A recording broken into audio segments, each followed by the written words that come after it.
dando seguimento aqui, começando a aula 2, de fato. Então, as infecções orais é um conteúdo bem extenso, assim, que costuma estar sempre presente nas provas.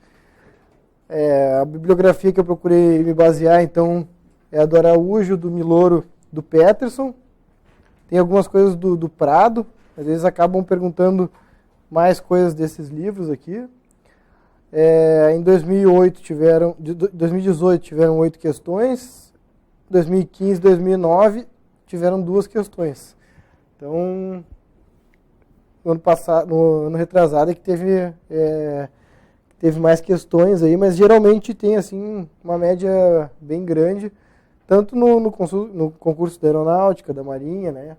Eles procuram sempre cobrar bastante. Aqui eu faço um comparativo entre os 3 livros, que é uma proporção que eles colocam em relação às bactérias que estão presentes, né, nas infecções. E é um detalhe que a gente acaba, no início do capítulo, muitas vezes passando despercebido, e já foi motivo de questão de questões passadas. Então aqui, de acordo com o Prado, as bactérias aeróbias são responsáveis por 5% das infecções. As bactérias anaeróbias são responsáveis por 35%, tá? E as causadas por bactérias mistas, né, seriam 60%. Então, aqui no livro do Araújo, tem essa mesma proporção. Então, aeróbias 5, anaeróbias 35 e facultativas 60%. Tá?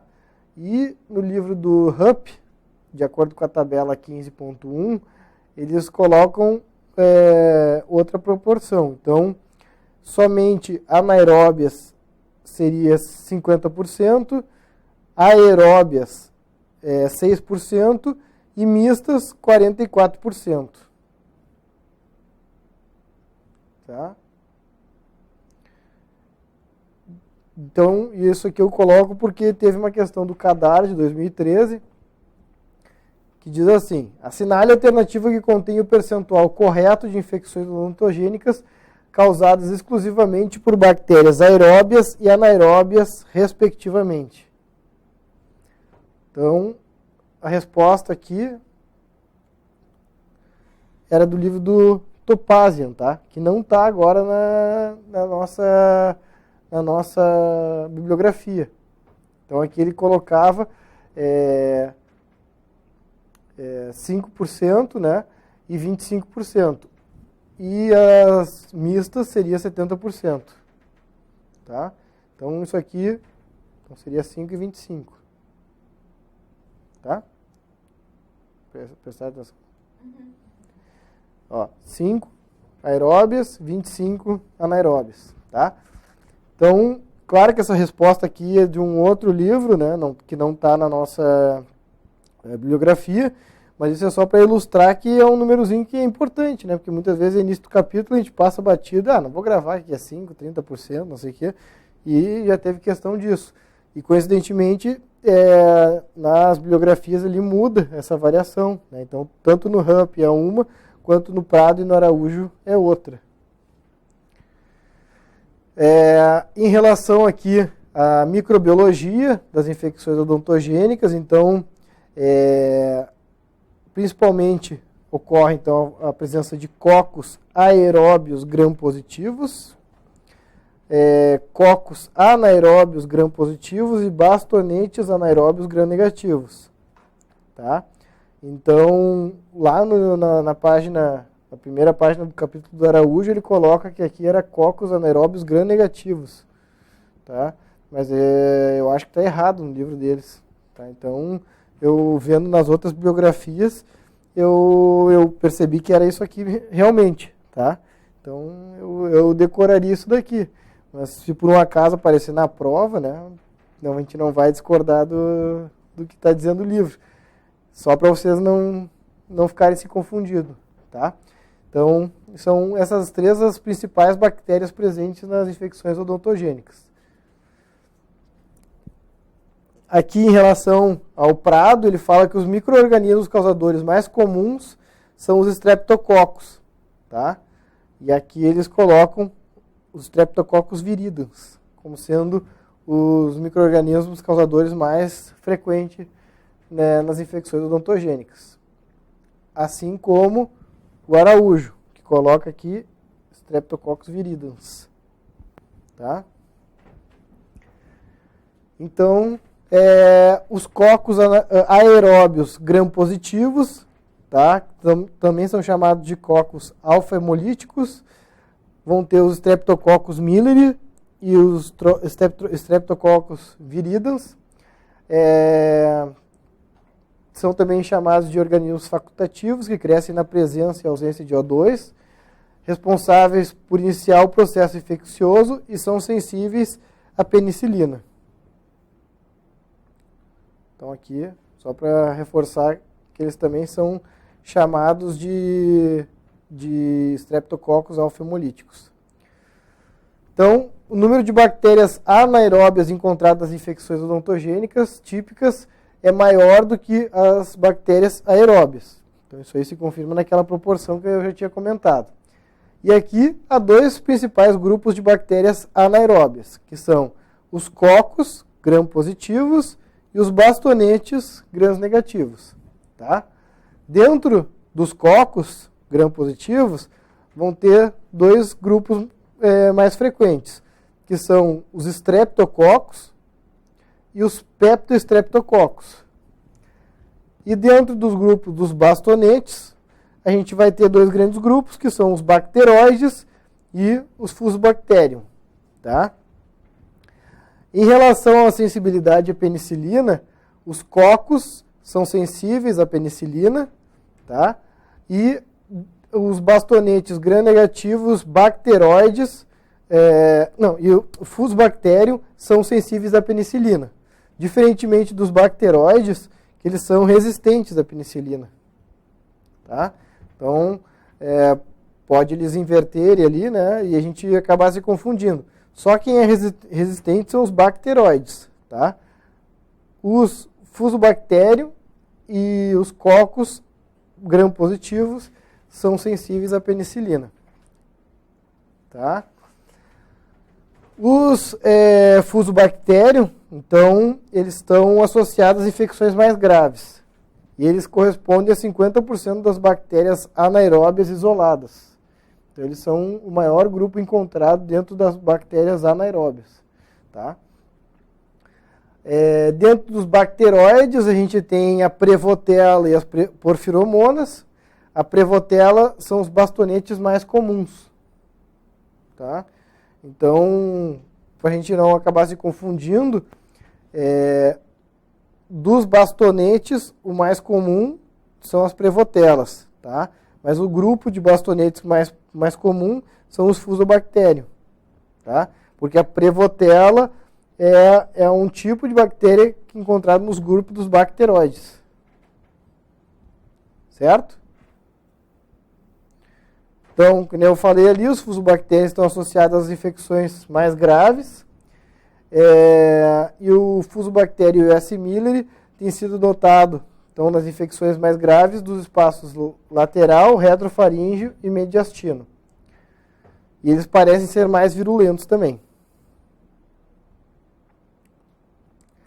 Então, a celulite precoce é o resultado primariamente de streptococcus.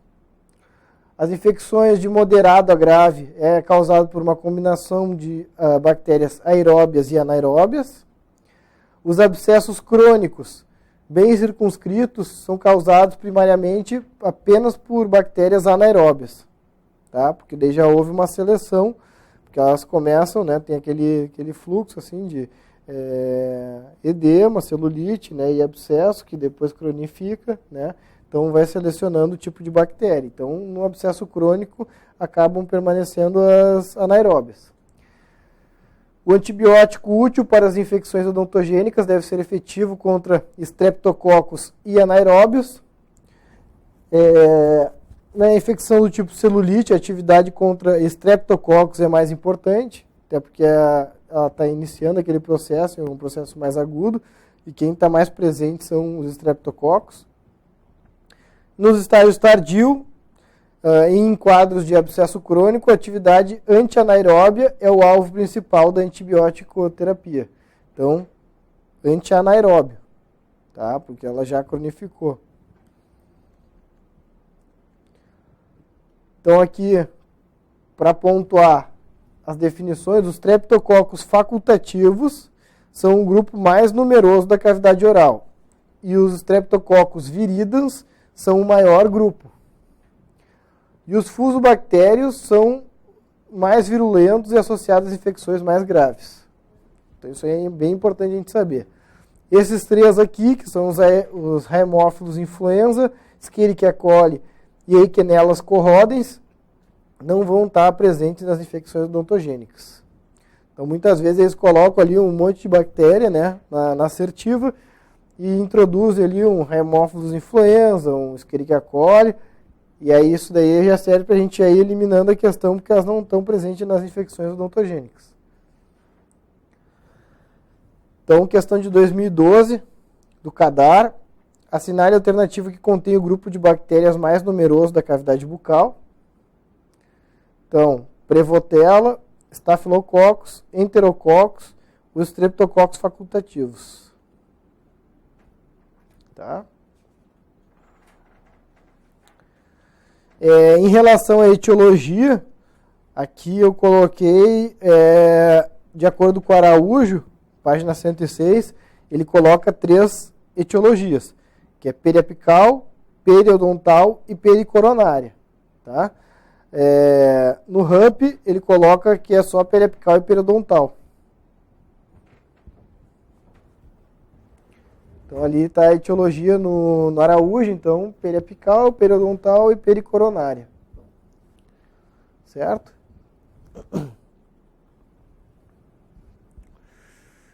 Essa tabelinha aqui é bem importante da gente gravar ela e ter em mente, que seriam os estágios, né, de evolução do quadro da infecção. Então, nos 3 primeiros dias tem o edema. Na sequência, ela se torna uma celulite, que ela é mais aeróbia, e no momento que ela vai cronificando, ela vai selecionando os organismos mais facultativos e anaeróbios. Tá? Então, a dor ela vai ficando mais difusa na celulite, né? Porque ela tem um tamanho maior e mais disperso. Já no abscesso, ele vai ficando com um tamanho menor e localizado. Tá?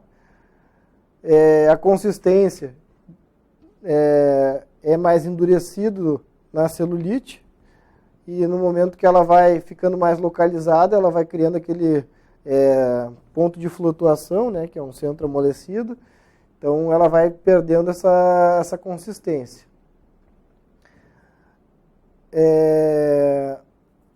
Então ali as bactérias, ela começa aeróbia, vai virar mista na celulite, com predominância de aeróbias, né?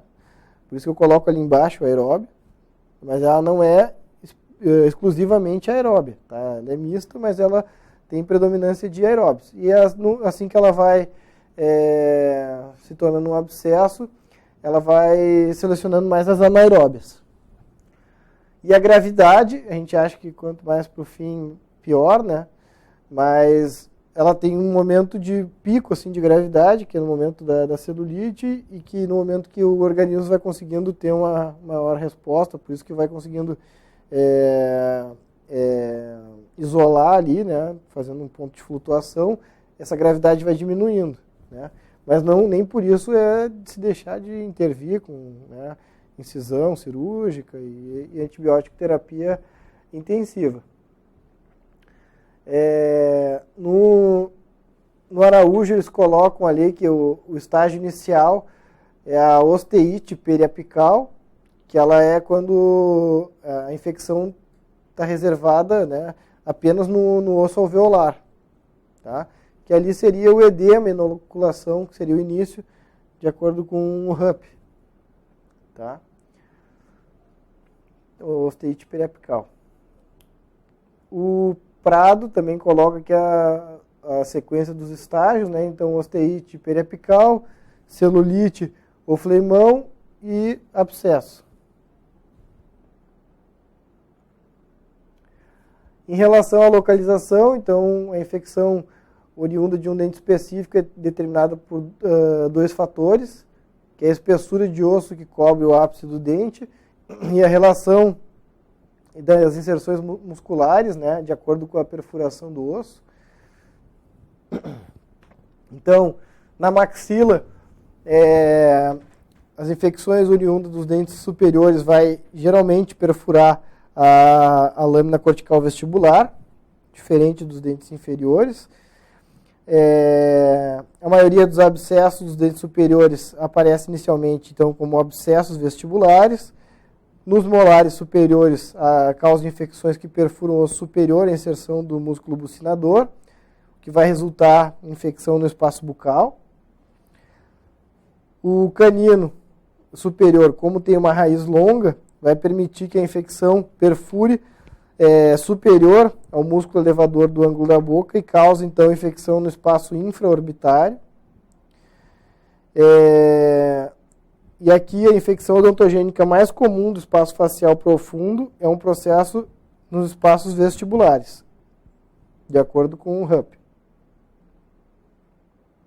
Já na mandíbula, a infecção em incisivos, caninos e premolares vai perfurar preferencialmente a cortical vestibular, nos molares a cortical lingual.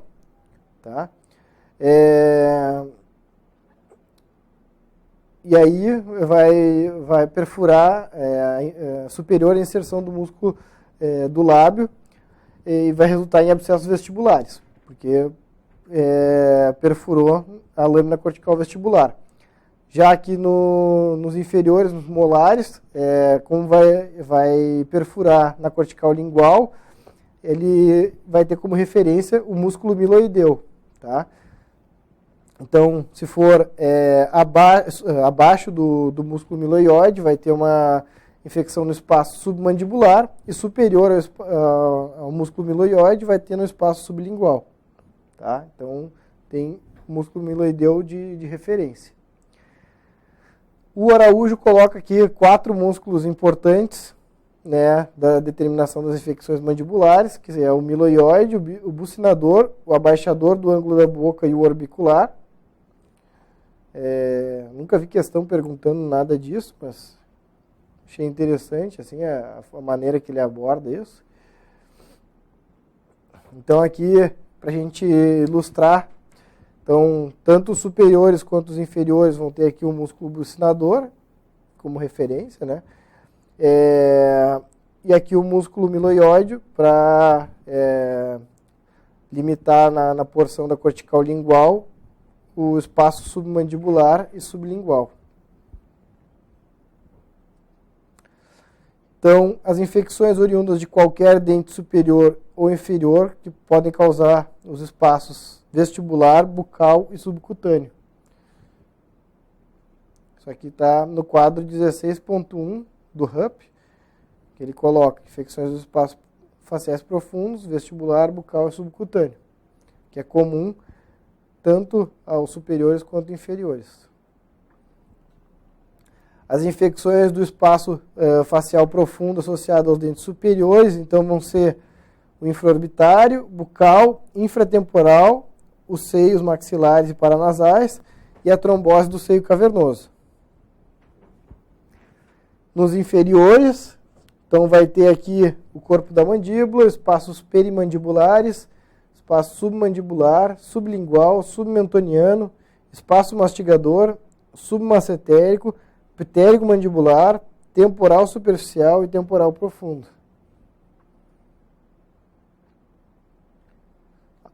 Aí, nos espaços faciais profundos do pescoço, é o faríngeo lateral, retrofaríngeo, pré-traqueal, espaço potencial e pré-vertebral.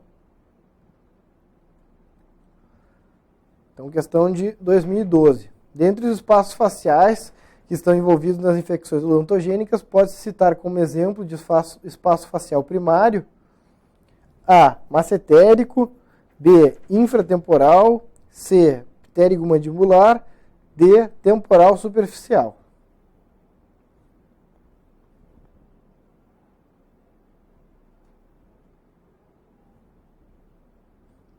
Estava ali no quadrinho, né? Infratemporal. Nas infecções odontogênicas, há o envolvimento... Isso é decoreba, né? Tem que saber direitinho, bota aquela tabela ali e fica...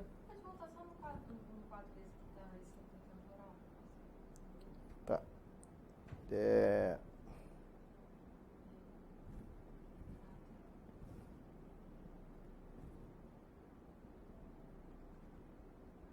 Massetérico, pterigomandibular e temporal superficial. Aqui não tem nenhum deles.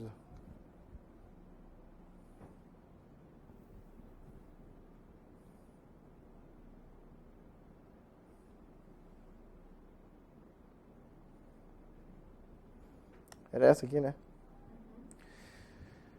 Tá, então nas infecções odontogênicas há envolvimento de vários espaços faciais. Os principais espaços primários maxilares são canino, bucal e infratemporal, bucal, massetérico e pterigomandibular, retrofaríngeo, infratemporal e massetérico, pterigomaxilar, retrofaríngeo e supratemporal.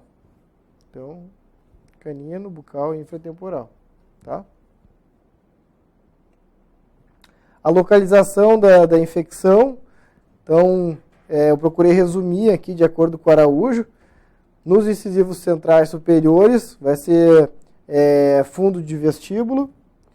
No incisivo lateral, palato.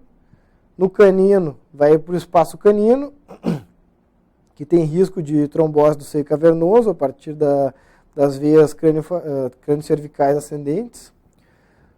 Os premolares vai ser o espaço canino ou bucal, e no molar superior, o espaço bucal. Isso de preferência, né? Não que seja único. Tá?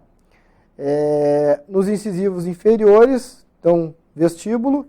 Nos caninos, o espaço submentual. Nos premolares, o espaço sublingual. No primeiro e o segundo molar, o espaço submandibular, e o terceiro mandibular, ele coloca aqui um negócio que eu achei interessante. Se o dente estiver vertical ou disto angulado, ele vai ir para o espaço submandibular. E se o dente estiver horizontal ou mesioangulado, ele vai ir para o espaço pterigomandibular.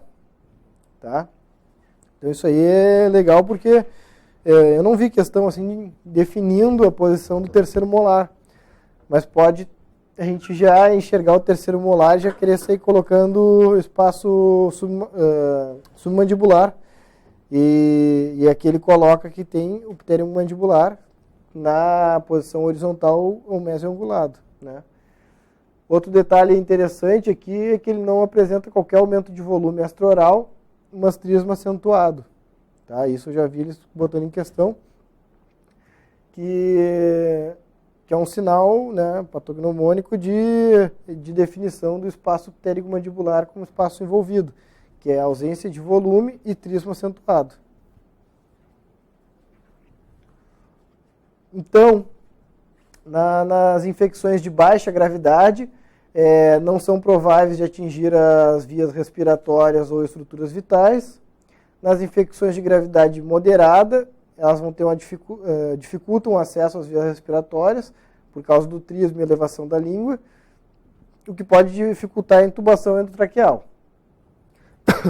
E nas infecções de alta gravidade, elas podem diretamente comprimir ou desviar as vias respiratórias ou danificar os órgãos vitais, como o cérebro, coração, pulmão ou pele, como na fascite necrotizante.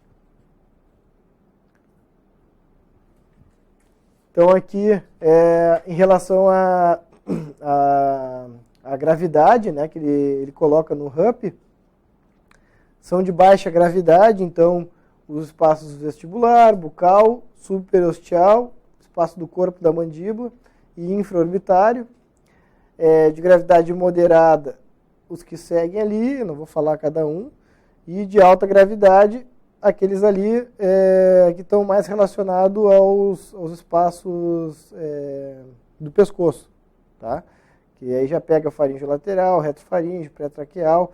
Então, em geral, quando começa aí para esses espaços faciais, as infecções adquirem um grau de gravidade muito alto, né? Então, fica fácil a gente saber que esses espaços vão estar envolvidos com alta gravidade. E ali é só decorar, assim, né? Meio que colocar quanto mais próximo das vias aéreas aqui de comprometer, mais grave é. Então fica fácil a gente dividir cada fase ali.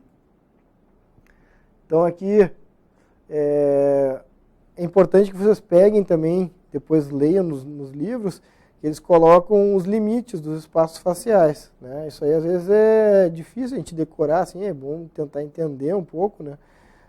Espacialmente, assim, cada limite, mas em geral eles têm já assim, aquele modelinho e eles colocam em muitas questões, né, para a gente dizer qual que é o espaço que está sendo acometido.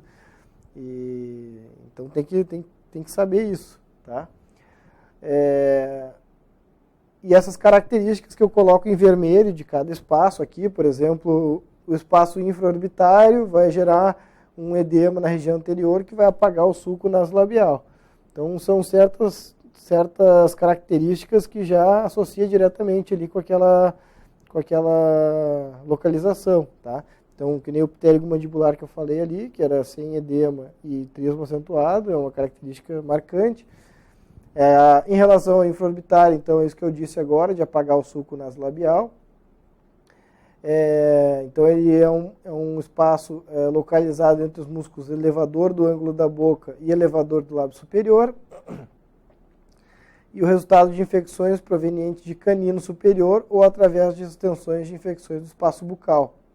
Então, lembra que eu falei ali que o canino vai estar mais envolvido com o espaço canino e com o espaço infraorbitário é um deles também, tá? Mas, de acordo com o Araújo, o espaço mais acometido é o canino, pelos caninos superiores.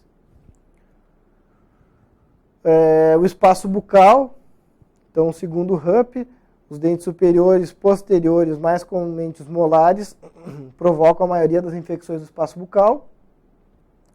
Vai ter um aumento de volume abaixo do arco zigomático e acima da borda inferior da mandíbula. Na apostila não saiu ali o nome espaço bucal, se vocês verem aí. Vai estar o espaço infraorbitário e as características dele, e aí não saiu ali, eu não coloquei em vermelhinho o espaço bucal, só para dividir bem ali as características, para vocês não se confundirem. Tá? Então, essa característica aqui de aumento de volume abaixo do arco zigomático e acima da borda inferior da mandíbula, com edema, que vai ocorrer então uma aparência relativamente depressiva sobre o arco zigomático, é a característica do espaço bucal. O espaço infratemporal vai se situar então posterior à maxila. Ele é limitado medialmente pela lâmina lateral do processo pterigoide, do osso esfenoide, e superiormente pela base do crânio.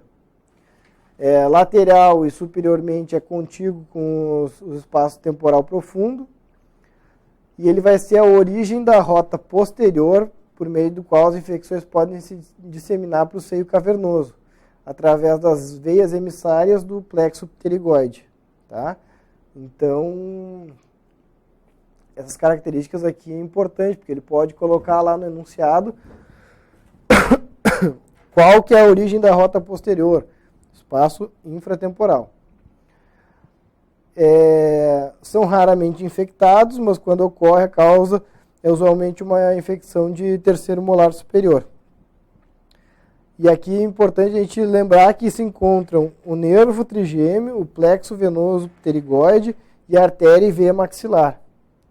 Tá? Então pode colocar no enunciado lá qual é o espaço onde se localiza o nervo trigêmeo, o plexo pterigoide e a artéria e veia maxilar.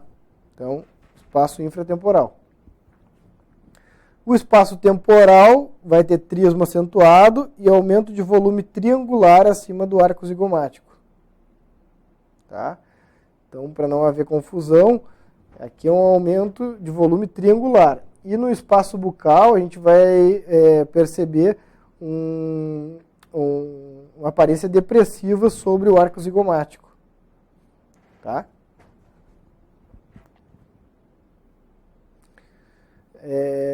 Infecção periorbitária ou orbitária raramente ocorre como resultado da infecção odontogênica,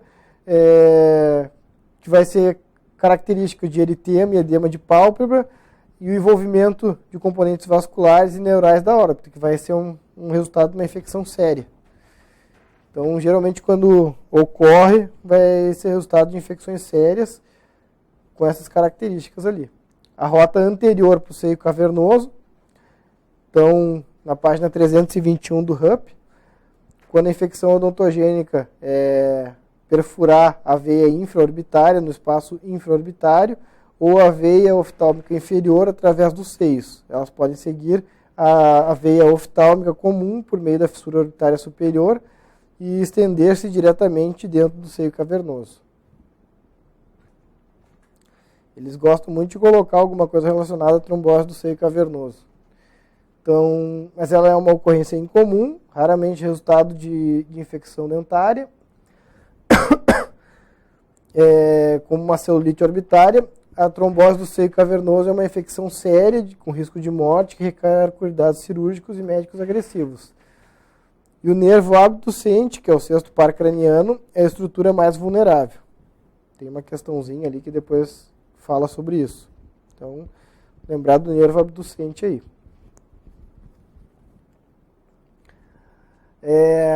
Espaço submaxilar, então é um grande espaço que inclui 3 espaços anatômicos denominados separadamente como espaço submandibular, sublingual e submentoniano, que eles também podem ser designados coletivamente como espaços perimandibulares. Tá? Então, espaço submaxilar seria um sinônimo de espaço perimandibular. Contempla esses 3 espaços aqui. Tá? O espaço sublingual e submandibular tem a borda medial da mandíbula como limite lateral. São 2 espaços envolvidos primariamente pelas perfurações linguais, que nem eu tinha comentado ali, por causa dos molares inferiores. E o fator que determina se uma infecção é submandibular ou sublingual é o miloioide, né, o músculo. O terceiro molar inferior é o dente que envolve com maior frequência o espaço submandibular. O segundo molar pode envolver ambos os espaços sublingual e submandibular. E eles vão se comunicar, esses 2 espaços, com o espaço faríngeo lateral. E aí aumenta a gravidade já da lesão. Tá? Então aqui a gente tem de novo aquela mesma imagenzinha, né, ilustrando músculo miloioide. Então é só a gente ver ali as raízes, né, do segundo e terceiro molar. Dependendo da localização anatômica, vai estar em uma ou outra. Um ou outro espaço. Então, espaço sublingual, há pouco ou nenhum aumento de volume extra-oral, mas tem grande aumento de volume intra-oral no assoalho da boca no lado afetado. E ela torna-se frequentemente bilateral, e aí vai ter uma elevação da língua. E aí, quando começa a ocorrer isso e acomete os outros espaços ali que eu vou comentar, vai ocorrer a angina de Ludwig. Esse aqui é uma página do Prado, falando aqui do segundo molar. Então, ele tem possibilidade de se localizar em 4 espaços. Intrabucal, espaço bucal, sublingual e submandibular. Então, daqui a pouco ele pode colocar dentro dos espaços abaixo qual não é uma localização do segundo molar. Né?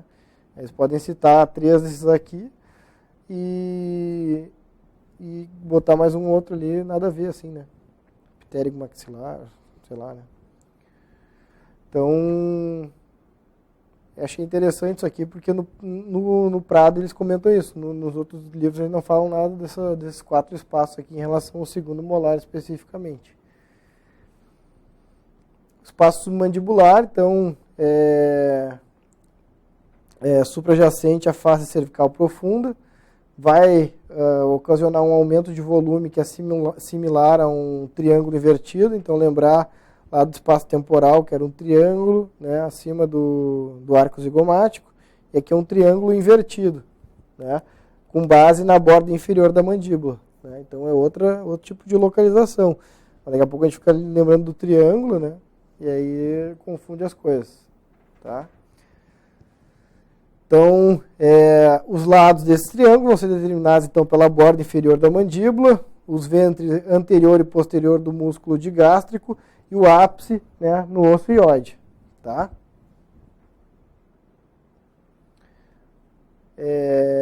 Então, aqui eu já tinha falado da face cervical profunda. Então, ali tem o esqueminha, né, e o triângulo invertido. Então, a gente consegue mais ou menos, né, entender ali a posição do triângulo. Claro que na imagem aqui não ficou nítido um triângulo, mas a gente entende que o ápice é para o ocioide, tá? E a base na mandíbula. Então, CADAR 2018, conhecimento dos espaços anatômicos é necessário para realizar os diversos acessos cirúrgicos e drenar os espaços faciais e infecções de origem odontogênica. No que diz respeito ao limite anatômico do espaço submandibular, é correto afirmar, exceto medialmente pelo músculo hioglosso, superiormente pelo músculo miloioide, inferiormente pela face cervical profunda e lateralmente pela pele da região submandibular, face superficial e platisma. Então, ele é exceto inferior pela face cervical profunda. Ali ele dizia que ele onde é que tá? Eu dizia suprajacente à face cervical profunda. E aí inferiormente, onde é que está dizendo aqui?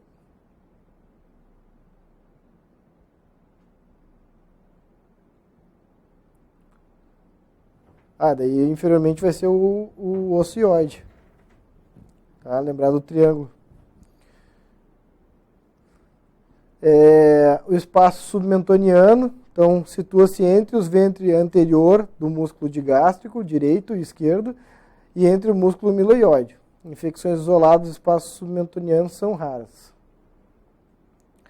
Espaços perimandibulares, então, eu já tinha comentado ali, que é o submandibular, sublingual e submentoniano, quando envolvidos bilateralmente, vão ocasionar então a angina de Ludwig, que é uma celulite de evolução rápida que pode obstruir as vias aéreas e se disseminar posteriormente para os espaços faciais profundos do pescoço.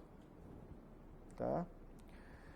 Espaço mastigador, então, de acordo com o Rupp aqui, ele coloca o envolvimento desses 4 espaços aqui, que é o submacetérico, espaço ptérigo-mandibular, temporal profundo e superficial. E no Araújo, ele coloca aqui como sendo ptérigo-mandibular, infratemporal, temporal e macetérico. Tá? Vou colocar aqui para a gente ver as duas definições, né? Porque daqui a pouco a gente pode se confundir.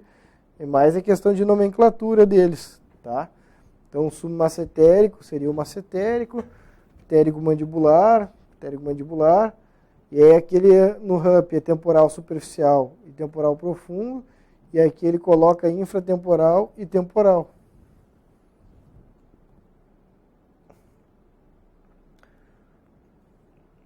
E aqui fica a ilustração do Rupp, dos 4 espaços, né, que é só uma questão de que ele coloca submacetérico, né, infratemporal e temporal profundo.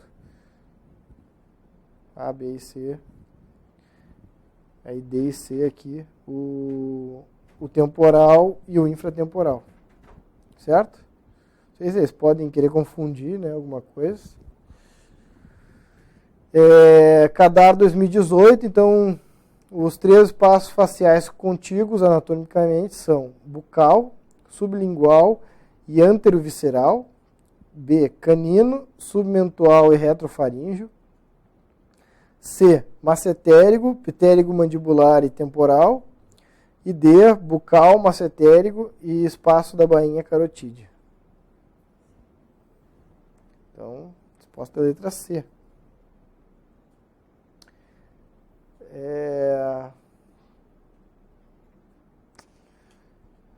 O que é isso aqui? Eu acho que eu entrei. Então, os 4 espaços mastigador ali comportam-se clinicamente separados. Então, esse slide aqui era para estar junto ali com esse daqui, tá? Eu acho que pulou ali. Mas só para complementar, então, em relação ao espaço mastigador, eles se comportam clinicamente como espaços separados. Porque na maioria dos casos, somente um compartimento do espaço mastigador torna-se infectado. Então, isso pode ser uma assertiva que dizer que o espaço mastigador, todos os espaços se comportam juntos, né? Não separados. Mudar só uma palavrinha ali, clinicamente, eles se comunicam juntamente, né? Então, aqui ele diz que cada espaço se comporta como espaços separados. Isso é importante a gente saber. Quando somente, então, o espaço ptérigo-mandibular é envolvido, então nenhum aumento de volume facial está presente. Isso aqui já coloquei lá naquele outro slide. E trismo sem aumento de volume também tem um importante valor diagnóstico. Os espaços temporais superficiais e profundos raramente são infectados. A forte inserção da camada anterior da face cervical profunda do arco zigomático previne então o edema nessa região, de modo que quando ambos os espaços temporal e submacetérico são infectados, o formato de ampulheta pode ser observado na vista frontal. Tá? Lembra do triângulo, né, que eu tinha falado do espaço temporal. Isso era a definição do Araújo. Aqui no Rupp ele fala um formato de ampulheta. Tá? Então, tanto um quanto o outro são para definição ali do temporal. O espaço láterofaríngeo, que ocorre em situações mais graves, né, de infecção, tem um formato cônico, se estendendo do osso esfenoide ao osso ióide. Complicações que podem ocorrer: envolvimento da bainha carotídea, mediastinite, trombose da veia jugular interna e erosão da artéria carótida. Vai ter como diagnóstico ali o trismo severo e vai ser um diagnóstico diferencial do abscesso tonsilar, que não ocorre limitação de abertura. Então, eles também pode colocar como característica ali o abscesso tonsilar e falar todas as características do desenvolvimento, né? Mas não tem trismo severo. E aqui, por fim, o espaço retrofaríngeo. Os sinais vão ser dor intensa, disfagia, dispneia, rigidez nucal e regurgitação exofágica. Então, eles podem colocar ali as características, né, que eu já vi questões falando disso. Os sinais de dor intensa, disfagia, dispneia, rigidez nucal é compatível com o envolvimento de qual espaço faríngeo? Então aqui eu coloquei só as características que competem ao espaço retrofaríngeo. Tá? Aí eu vou encerrar por aqui essa primeira etapa. Só que ele não está aqui agora. Como é que eu vou fazer? Eu vou seguir aqui e quando ele aparecer eu corto a aula dele. Não, eu corto aqui. Não, eu sigo aqui ele. Então, vou continuar aqui. Assim que ele aparecer eu corto ali a aula.